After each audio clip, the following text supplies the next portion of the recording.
الرحیم وعن عبادة بن صامت رضی اللہ عنہ قال قال رسول اللہ صلی اللہ علیہ وسلم من شهد أن لا إله إلا الله وحده لا شريك له وأن محمدا عبده ورسوله وأن عيسى عبد الله ورسوله وابن أمته وكلمته ألقاها إلى مريم وروح منه والجنة حق والنار حق أدخله الله الجنة على ما كان من العمل متفق عليه۔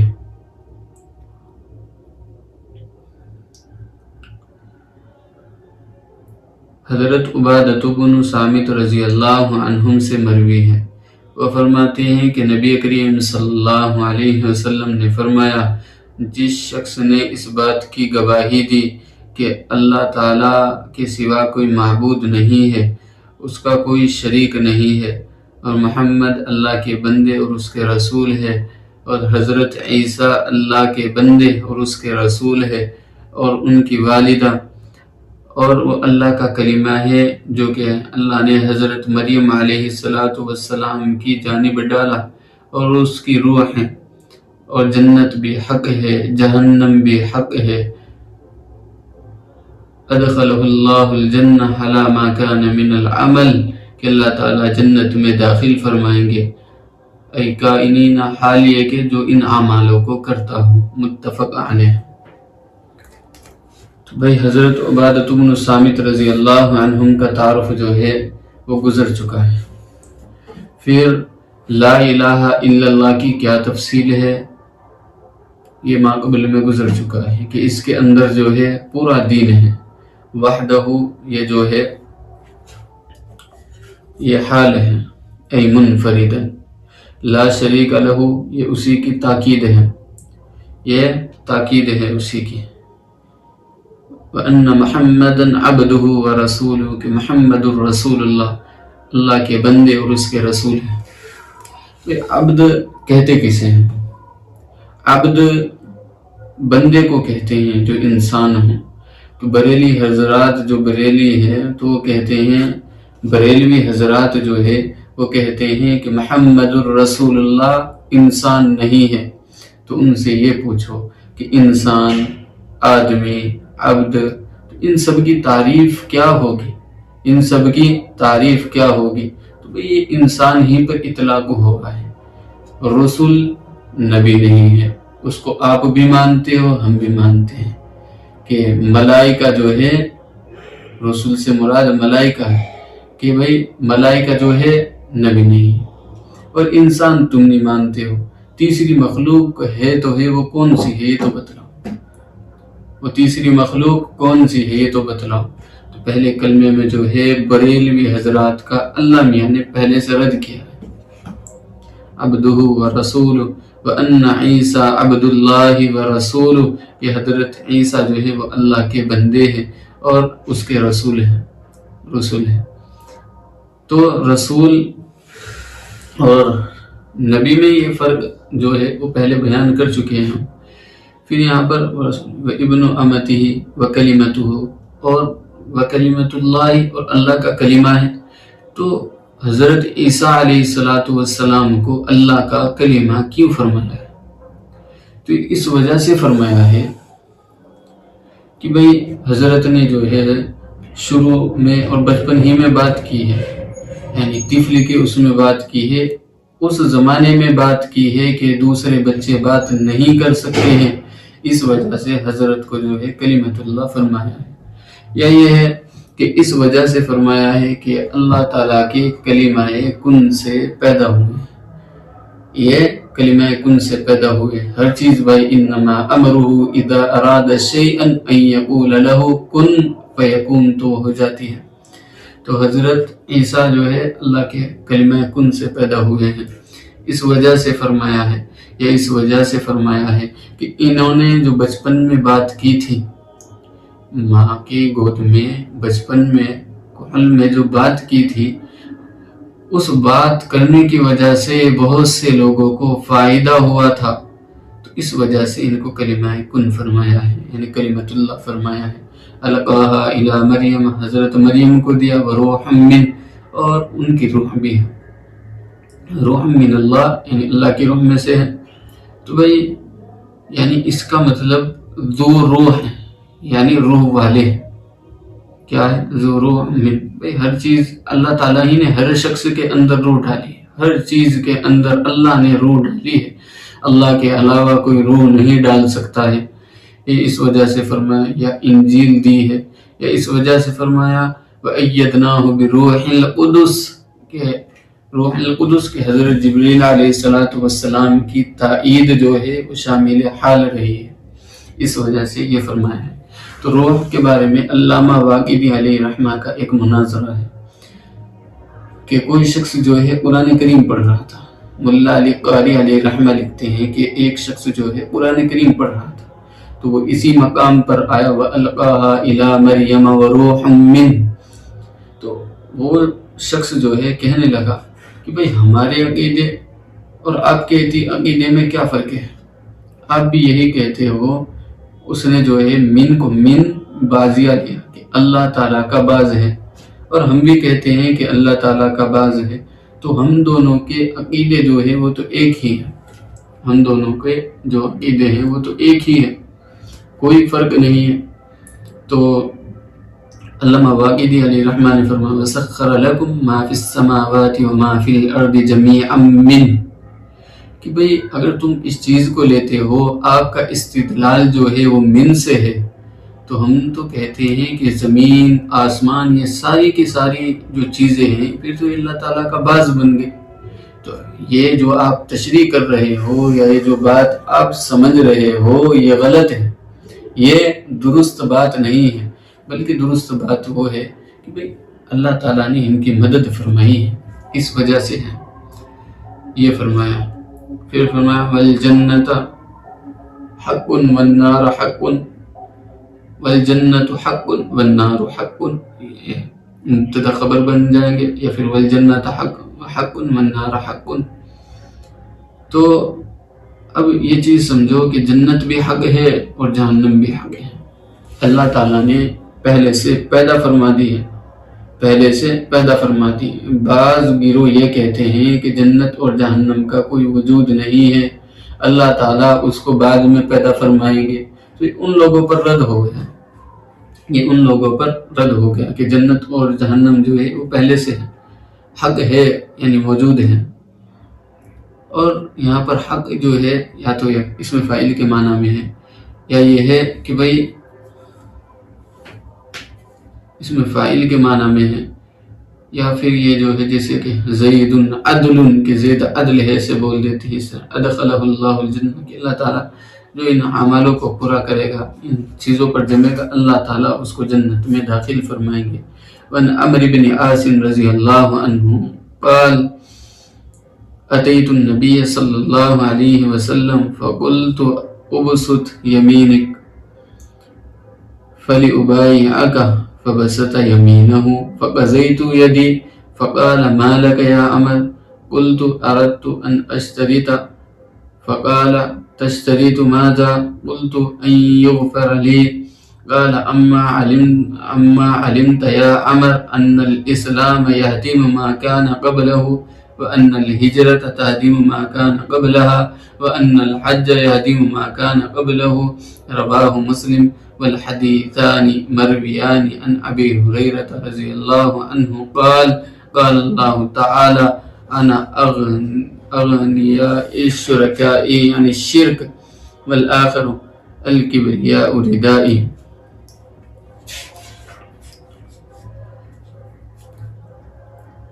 عمر بن عاص رضی اللہ عنہم جو ہے عبداللہ بن عمر جو ہے حضرت کی کنیت ہے، اور پھر جو ہے ان کو نبی کریم صلی اللہ علیہ وسلم کے زمانے میں ہی گورنر بنا دیا گیا تھا، حضرت عمر کے زمانے میں بھی رہے، حضرت معاویہ کے زمانے میں بھی رہے ہیں۔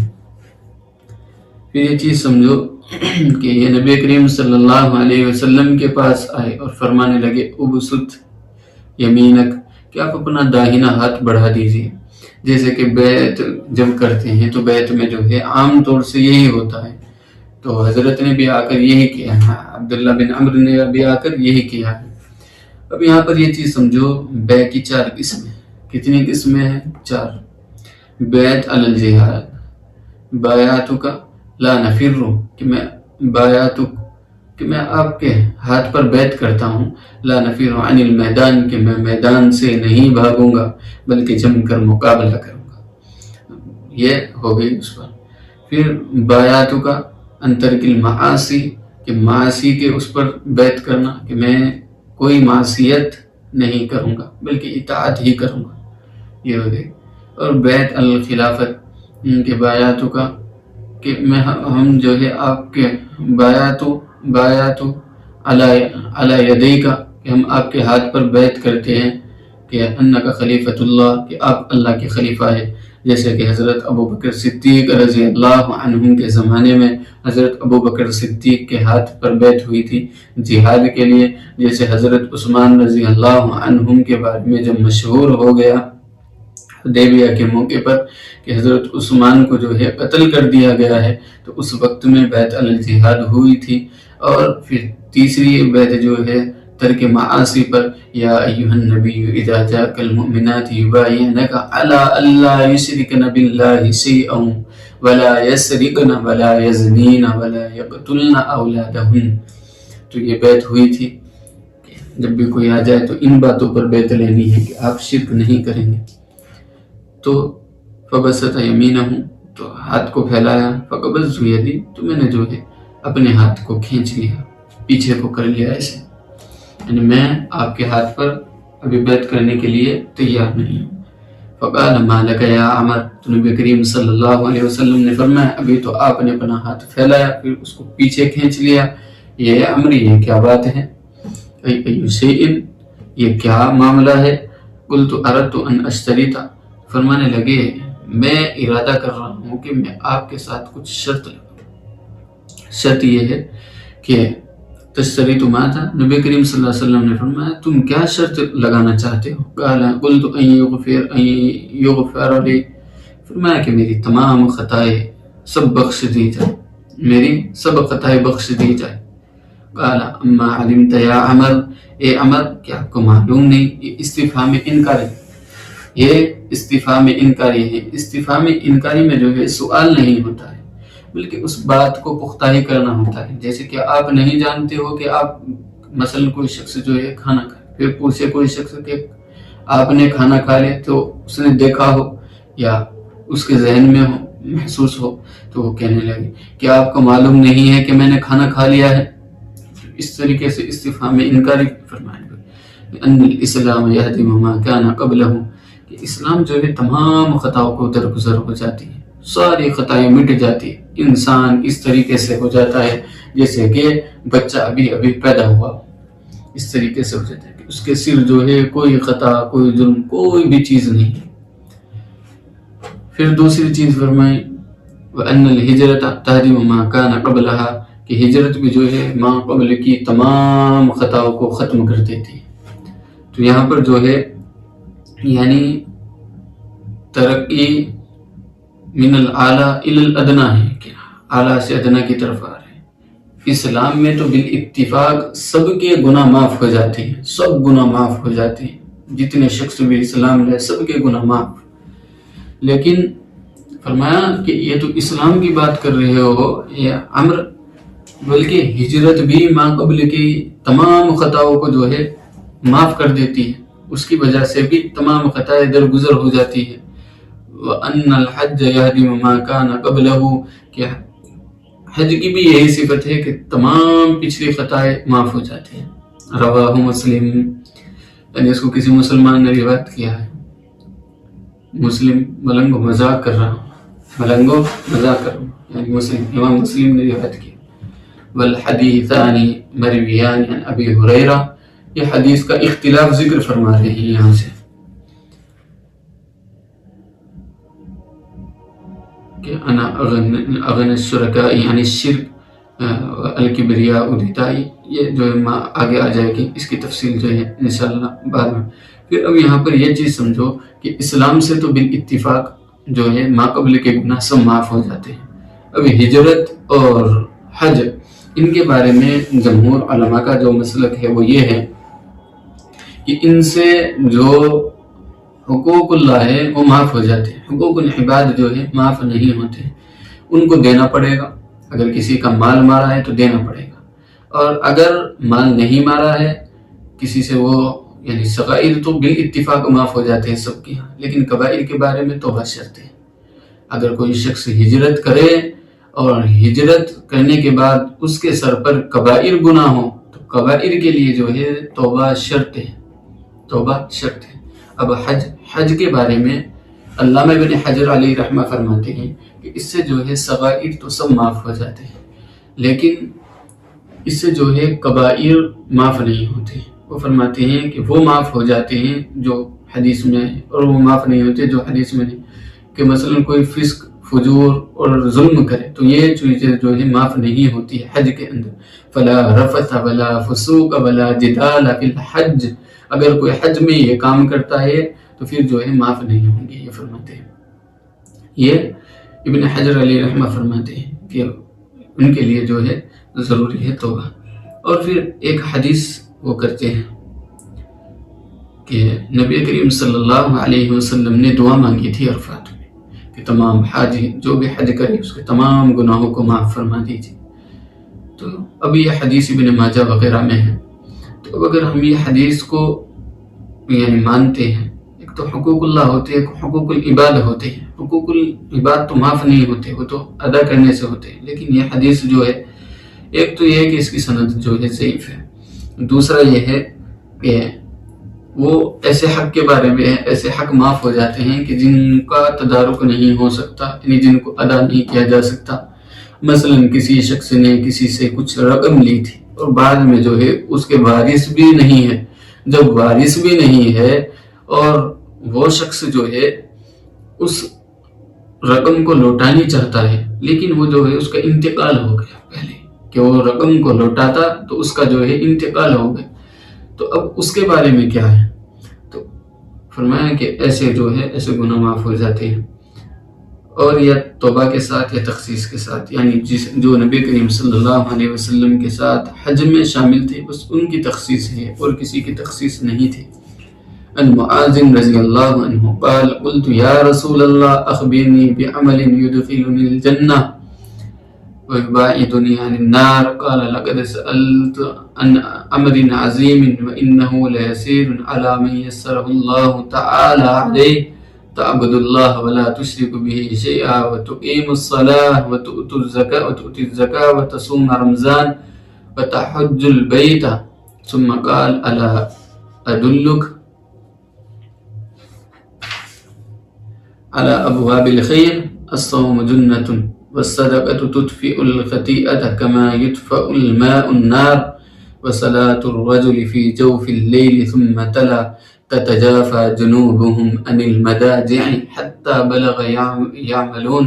ثم قال ألا أدلك برأس الأمر وعموده وذروة سنامه؟ قلت بلى يا رسول الله. قال رأس الأمر الإسلام وعموده الصلاة وذروة سنامه الجهاد. ثم قال ألا أخبرك بملاك ذلك كله؟ قلت بلى يا نبي الله. فأخذ بلسانه فقال كف عليك هذا. فقلت يا نبي الله وإنا لمؤاخذون بما نتكلم به. قال ثكلتك أمك يا معاذ. وهل يكب الناس في النار على وجوههم أو على مناخرهم إلا حصائد ألسنتهم؟ رواه أحمد والترمذي وابن ماجہ.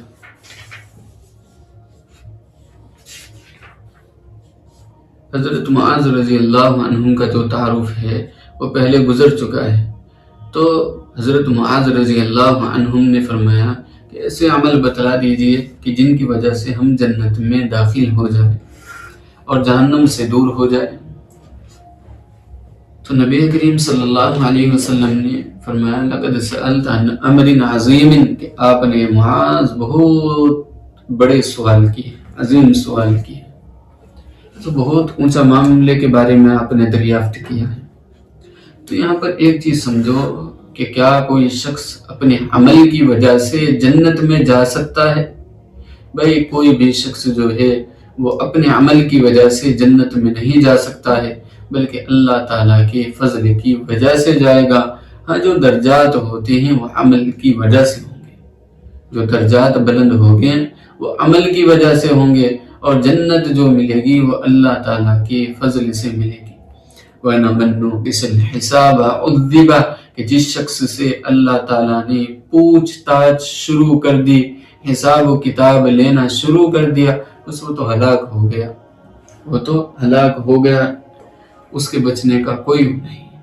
پھر فرمایا نبی کریم صلی اللہ علیہ وسلم نے کہ یہ تو اس کے لیے آسان ہو سکتے ہیں یہ عمل جس کے لیے اللہ آسان کرنا چاہے۔ فرمایا تعبد اللہ ولا تشرک بہ شیئا، ہے تو یہ ہو، لیکن یہ امر کے معنی میں ہے کہ اللہ کی عبادت کیجیے، ولا تشرک بہ شیئا، اور اس کے ساتھ کسی کو شریک مت کیجیے، وتقیم الصلاۃ، نماز کو قائم کیجیے، وتؤتوا الزکاۃ، اور زکوٰۃ کو ادا کیجیے، وتصوم رمضان، رمضان کے روزے رکھیے، وتحج البیت، اور بیت اللہ کا حج کیجیے۔ بھئی یہاں پر ایک چیز سمجھو، وتقیم الصلاۃ ہی ارکان مخصوص معلوم فی اوقات مخصوص، یہ تو نماز ہو گئی، یعنی مخصوص ارکان مخصوص اوقات میں اللہ تعالیٰ کے لیے ادا کرنا، اسے نماز کہتے ہیں۔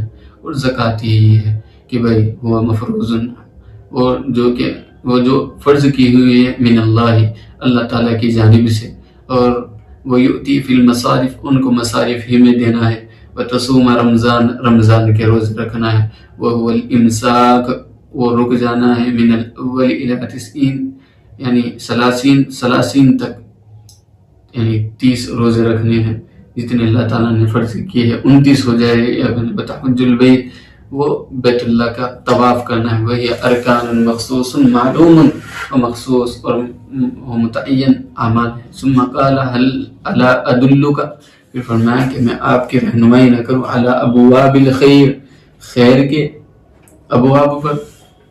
تو یہاں پر جو ہے ابواب الخیر آپ علیہ السلام نے کیوں فرمایا؟ یہ اس وجہ سے فرمایا ہے کہ آپ علیہ السلام نے فرمایا کہ انہو بیت، گویا کہ یہ ایک بیت ہے، گویا کہ یہ ایک گھر ہے۔ تو جو شخص اس میں، کیونکہ اب ایک چیز سمجھو کہ جس وقت میں کوئی شخص گھر کے اندر داخل ہونا چاہے اور دروازہ بند ہو تو گھر میں داخل ہونا بڑا مشکل ہوتا ہے، اس کے لیے محنت کرنی پڑتی ہے، لیکن جب دروازہ کھل جائے تو اس کے لیے کوئی محنت نہیں کرنی پڑتی ہے۔ تو فرمایا الصلاۃ جنۃ، صلاۃ جو ہے وہ ڈھال ہے، کس چیز سے؟ جہنم سے۔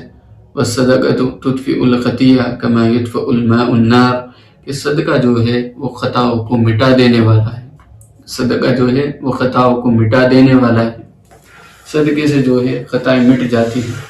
لیکن بھئی آج کا دور جو ہے وہ الٹا چل گیا ہے، اس سے مٹتی ہے میں وہ نہیں بتلا، لیکن یہ صدقہ وغیرہ جو ہے اسی شخص کو دینا چاہیے بھئی جو کہ اس کا مستحق ہو۔ اگر غیر مستحق کو دو گے زکوٰۃ وغیرہ تو یہ اچھی بات نہیں ہے، یہ اچھی بات نہیں ہے۔ کسی نے کسی سے پوچھا کہ سب سے طاقتور کون؟ تو کسی نے کہا کہ سب سے طاقتور جو ہے وہ پہاڑ ہوتے ہیں۔ پوچھا کیوں؟ کہ اس وجہ سے کہ ان کو توڑنا بڑا مشکل ہوتا ہے، تو دوسرے شخص نے کہا کہ سب سے طاقتور جو ہے وہ لوہا ہوتا ہے، کہ پہاڑوں کو جو ہے چیر دیتا ہے۔ تو کہ اچھا، کہ پھر لوہے سے طاقتور کیا چیز ہوتی ہے؟ کہ لوہے سے طاقتور چیز جو ہوتی ہے وہ آگ ہوتی ہے، کہ آگ جو ہے لوہے کو پنگلا دیتی ہے۔ کہ اچھا، پھر پوچھا کہ اچھا یہ بتلاؤ کہ آگ سے طاقتور کیا چیز ہے؟ تو کہنے لگا کہ پانی جو ہے آگ کو بجھا دیتا ہے، پانی آگ کو بجھا دیتا ہے۔ تو پوچھا کہ پانی سے طاقتور کیا چیز ہے؟ کہ انسان جو ہے پانی کو پی جاتا ہے۔ کہ اچھا، پھر انسان سے طاقتور چیز کیا ہے؟ کہ موت جو ہے انسان کو مار دیتی ہے. اچھا پھر انسان سے طاقتور موت سے طاقتور کیا چیز ہے؟ کہ صدقہ جو ہے موت کو ٹال دیتا ہے. اچھا کہ صدقے سے طاقتور کیا چیز ہے؟ کہ مولوی پوچھا کیوں؟ کہ جو ہے صدقے کو ہی کھا جاتا ہے. مولوی جو ہے صدقے کو ہی کھا جاتا ہے. ایسا مولوی ایسے نہیں ہوتے. یہ تو ایک لطیفہ ہے. تو سب مولوی ایسے نہیں ہوتے اور سب اچھے نہیں ہوتے. علماء کی دو قسمیں ہیں، علماء حق، علماء سو.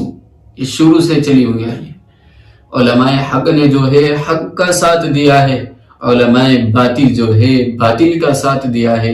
ان لوگوں نے جو ہے اپنے عہدوں کو چمکایا ہے، ان لوگوں نے جو ہے اپنی جیبوں کو چمکایا ہے. ان لوگوں نے اپنی جیبوں کو چمکایا ہے اور اپنی جیبوں کو چمکا کر لوگوں کے سامنے اچھے بن گئے ہیں، عہدے لے لیے ہیں، عہدوں کے لالچی بن گئے ہیں. امام ابو حنیفہ علیہ رحمہ کو دیکھو، عہدوں کو لات ماری ہے.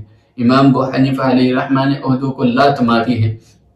امام مالک علیہ رحمہ کو دیکھو، ان عہدے والوں نے ستایا ہے. امام احمد ابن حنبل کو دیکھو کہ کوڑے لگائے ہیں. جتنے بھی بڑے بڑے اکابر آپ لوگوں کو ملیں گے تو آپ ان کی زندگی میں ایک چیز یکساں پاؤ گے کہ لوگوں نے انہیں ستایا بڑھا ہے. امام بخاری علیہ رحمہ کو دیکھو کہ بھئی بخارا سے نکلنے پر مجبور کر دیا ہے، بخارا سے نکلنے پر مجبور کر دیا ہے کہ خرطنگ میں جا کر رہے. تو یہ تو ان اللہ والوں کو خوب ستایا ہے. تو فرمایا کہ یہاں پر جو ہے محسوسات کے ساتھ مثال دی ہے کہ مٹا دیتی ہے خطاؤں کو. تو کیسے مٹاتی ہے؟ تو اس کو محسوس میں لائیں. محسوس جب کوئی چیز ہوتی ہے محسوسات سے تو وہ اقرب الی الفہم ہو جاتی ہے، یعنی سمجھنے میں بڑی آسانی ہو جاتی ہے. تو اس وجہ سے جو ہے اس کو اقرب الی الفہم کیا ہے. وَصَلَاةُ الرَّجُلِ فِي جَوْفِ اللَّيْلِ، کہ تہجد کی نماز کوئی شخص پڑھے فی جوف اللیل یعنی رات کے حصے میں، تو اس سے مراد تہجد کی نماز ہے. پھر ثم تلا، پھر یہ تلاوت کی تتجافى جنوبهم عن المضاجع حتى بلغ يعملون. تو یہاں تک پہنچ گئے. تو بھئی یہاں پر تہجد کی نماز کو بھی ابواب الخیر میں ذکر فرمایا ہے. یہ اس وجہ سے ذکر فرمایا ہے کہ رات میں اٹھنا جو ہے بڑا مشقت والا ہوتا ہے. رات میں ہر کوئی شخص نہیں اٹھ سکتا ہے. رات میں ہر کوئی شخص نہیں اٹھ سکتا ہے کہ غفلت کا وقت ہوتا ہے، سب سو رہے ہوتے ہیں اور ایک شخص جو ہے اللہ تعالیٰ کے ساتھ ناز و نیاز کرے، اکیلا شخص بیٹھ جائے تو بڑا مشکل کام ہوتا ہے. اور رات میں اٹھنا اور خصوصاً سردیوں میں اٹھنا یہ تو اور بھی زیادہ مشکل ہے. ثم الا ادلک برأس الامر، فرمایا کہ میں آپ کی رہنمائی نہ کروں، کہ آپ کی رہنمائی نہ کروں اس کے اہم امر کے اصل امر کی جانب، کہ کیا میں آپ کی رہنمائی نہ کروں اصل امر کی جانب اور اس کے ستون کی جانب اور کوہان کی بلندی کی جانب، وذروتی سنامی، کہ ان سب کی طرف آپ کی رہنمائی نہ کروں. تو فرمایا قلت بلا یا رسول اللہ، اے اللہ کے رسول ضرور رہنمائی فرما دیجئے. قال رسول اللہ صلی اللہ علیہ وسلم رأس الامر الاسلام، کہ معاملے کی جو اصل ہے وہ اسلام ہے. کہ جب کوئی شخص اسلام میں داخل ہو جاتا ہے تو اسی وقت میں جو ہے تمام اعمال قابل قبول ہوں گے. اور اس سے مراد ایمان اور اسلام دونوں چیز ہیں. وعمودہ الصلاۃ، اور اس کے ستون جو ہے وہ نماز ہے. الصلاۃ عماد الدین، کہ جو شخص ستونوں کو توڑ دے تو وہ گھر جو ہے خود بخود گر جاتا ہے، وہ پستی میں خود بخود چلا آتا ہے. وذروۃ سنامہ الجہاد، کہ بھئی اونٹ کی کوہان کی جو بلندی ہے وہ جہاد ہے. غلبہ اگر حاصل ہوگا تو وہ اس سے ہوگا اور کسی دوسری چیز سے غلبہ حاصل نہیں ہو سکتا ہے. ثم قال، پھر فرمایا الا اخبرک بملاک ذلک کلہ، کیا میں تمہاری رہنمائی نہ کروں ان تمام چیزوں کو جو مضبوط کرنے والی ہے. قلت بلا یا نبی اللہ، اے اللہ کے رسول ضرور بتلا دیجیے، اے اللہ کے نبی ضرور بتلا دیجیے۔ فرمایا فأخذ بلسانی، تو نبی کریم صلی اللہ علیہ وسلم نے اپنی جیب کو پکڑا، ایسے جیب کو پکڑا، اور جیب کو پکڑنے کے بعد فرمایا کف علیک ھذا، اس کو جو ہے روک کر رکھا، کسی کے خلاف مت چلانا، کسی کے خلاف مت چلانا، کیونکہ انسان جو ہے زبان سے گر جاتا ہے۔ جب انسان کی زبان اچھی نہ ہو، جب انسان کی زبان اچھی نہ ہو تو لوگوں کی نظروں میں خود بخود گر جاتا ہے، لوگ جو ہے اس سے دور بھاگنے لگتے ہیں، لوگ اس کی عزت نہیں کرتے ہیں، اور پھر زبان سے بڑے کام لیے جاتے ہیں، زبان سے جو ہے چغلی بھی کر سکتے ہو، یہ جہنم میں جانے کا آلہ بن جائے گی، اور زبان سے جو ہے اللہ تعالیٰ کی تعریف بھی کر سکتے ہو، یہ جنت میں جانے کا آلہ بن جائے گی۔ زبان سے جو ہے گالی گلوچ بھی کر سکتے ہو، زبان سے جو ہے لعن طعن بھی کر سکتے ہو، یہ انسان کو برا بنا دے گی، اور زبان سے جو ہے آپ اللہ کی باتیں بھی کر سکتے ہو، اچھی باتیں بھی کر سکتے ہو، حق والی باتیں بھی کر سکتے ہو، یہ آپ کو اونچائی پر لے جائے گی۔ کے بارے میں آتا ہے کہ وہ یہ فرمایا کرتی تھی کہ میں اپنی زبان سے شیطان پر بھی لعنت نہیں کرتی۔ پوچھا کیوں لعنت نہیں کرتی ہو شیطان پر؟ اعوذ باللہ من الشیطان الرجیم، کہ شیطان مردود جو ہے اس پر تو جو ہے قرآن کریم میں بھی لعنت کی گئی ہے، تو آپ اس پر کیوں لعنت نہیں کرتی ہو؟ تو فرمانے لگی کہ میں اس وجہ سے شیطان پر لعنت نہیں کرتی ہوں، میں اس وجہ سے شیطان پر لعنت نہیں کرتی ہوں کہ جتنا وقت میں لعن طعن میں گزاروں گی اتنا وقت میں اللہ تعالیٰ کی یاد میں گزاروں گی، میں اس سے اللہ تعالیٰ کا نام لوں گی۔ تو پھر حضرت معاذ رضی اللہ عنہ نے فرمایا فقلت یا نبی اللہ، اے اللہ کے نبی وَإِنَّا لَمُؤَاخَذُونَ بِمَا نَتَكَلَّمُ بِهِ، کیا ہمارا مواخذہ ہوگا جو ہم باتیں کرتے ہیں، جو ہم ایک دوسرے کے بارے میں بکواسات کرتے ہیں، یا ایک دوسرے کی جو ہم اچھی تعریف کرتے ہیں، کیا اس پر بھی ہمارا مواخذہ ہوگا؟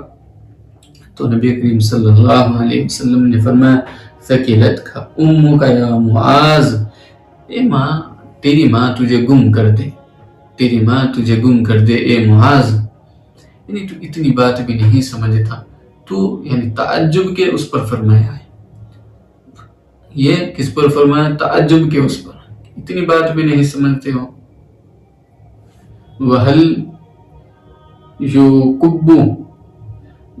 يُكُبُّ النَّاسَ فِي النَّارِ عَلَى وُجُوهِهِمْ، کہ یہی تو ہے جو لوگوں کو ان کے چہروں کے بل جہنم میں اوندھے منہ ڈلوائے گی۔ جہنم میں شخص جو جائیں گے کہ زبان کی وجہ سے ہی تو جائیں گے۔ اب دیکھو کتنا وقت لگتا ہے، کوئی شخص اللہ کا انکار کر دے، کوئی شخص محمد الرسول اللہ کا انکار کر دے، کوئی شخص قرآن کریم کی کسی آیت کا انکار کر دے، تو کتنا وقت لگتا ہے۔ تو فرمایا یہ چیزیں ہی تو جہنم میں لے جانے والی ہے، یہ زبان ہی جہنم میں لے جانے والی ہے۔ او علی مناخرہم، یعنی منخر یہ نوک کو بولتے ہیں، زبان کے کیا ناک کی اس کو، الا حصائد السنتہم، کہ جو بھی چیزیں جہنم میں لے جانے والی ہے وہ نہیں ہے مگر کیا چیز ہے کہ حصائد السنتہم، کہ تمہاری زبانوں کی کھیتی، یعنی کھیتیاں جب زبان پک جاتی ہے وہ کھیتی کاٹ دیتے ہیں، تو وہاں پر تشبیہ دی ہے۔ رواہ احمد و ترمذی و ابن ماجہ علیہ رحمہ نے اور امام ترمذی وغیرہ نے جو ہے اس کو جو ہے تھوڑے الفاظ کے تغیر کے ساتھ بیان فرمایا ہے۔ تو بھائی اپنی زبان کو کنٹرول میں رکھو، اپنی زبان کو حق کہنے میں لگاؤ، اپنی زبان کو سچ کہنے میں لگاؤ، اپنی زبان کو اللہ تعالیٰ کا ذکر کرنے میں لگاؤ، کسی دوسری چیز میں اپنی زبان کو استعمال مت کرو۔